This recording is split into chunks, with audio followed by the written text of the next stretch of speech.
Welcome back to Dallas Delivers, the District 12 update on City Channel 16.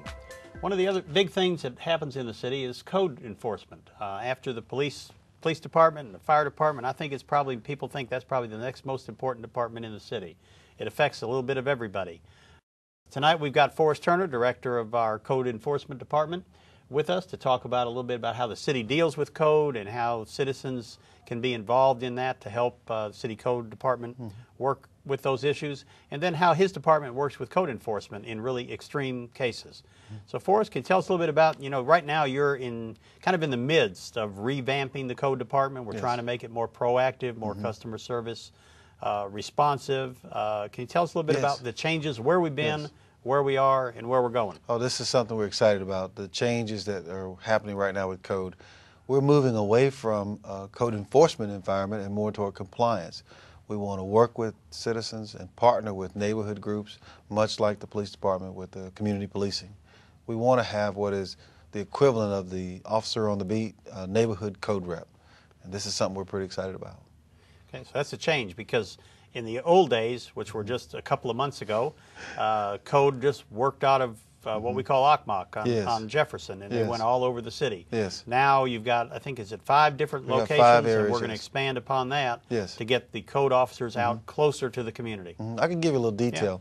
We used to have all of our employees basically operating out of the Oak Cliff Municipal Center, and they would drive, as you said, to the far reaches of the city. That's probably, what, 20 miles to far north Dallas to get to District 12? Quite a bit.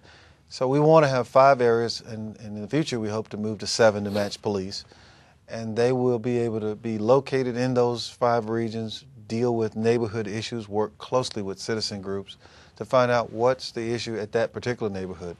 We're pretty excited about the information and the feedback we're getting from districts where they're telling us their top priorities. So we feel like this is something that will help us be able to deliver a much better product. Okay, well, it's really good to move from enforcement to compliance, because really nobody wants to have to create more ordinances and then have to enforce them than we need.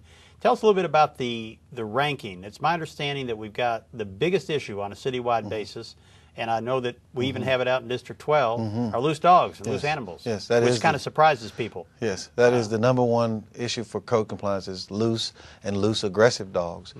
We have a group of animal officers who are going to work closely with those neighborhood reps to be able to find out where these problems are and work quickly to get those animals and get them rescued, to bring them to the shelter. The next top priority really is high weeds, and this is something that we want to be aggressive in. We want to be able to get with a homeowner, identify that problem, and in some cases, if they won't do it, we'll have resources to do it and then send them a bill. So if the steps are, if code comes out and says, Mr. Citizen, your weeds are too high, your grass is too high, we need you to cut it. Yes. Now, if they don't cut it, then they get themselves a citation. Yes. If they still don't cut it, then the city comes out, cuts it for them, makes it look nice, because the bottom line is we don't want the one bad house in a neighborhood to detract from the others. That's right. But they get a bill for it, and they get the property liened. So it's really better for them to comply when we come by in a nice way and ask them to cut the grass and cut the weeds. Yes, we think this is the best approach, and it lends to overall curb appeal. We want to have a clean city. We want to have a place where all the neighbors can get along and have their values maintained or increased. Now what happens, I get a lot of calls from my office where people, one neighbor is kind of hesitant to dial 311, which is a city line, to report any kind of problems with the city or city services. They're a little reluctant sometimes to call because the neighbor's got high weeds, as an example, because they don't want to create friction. That's right. They want everybody to be happy. So can they call 311 anonymously and not have their name attached to it? They can call 311 anonymously.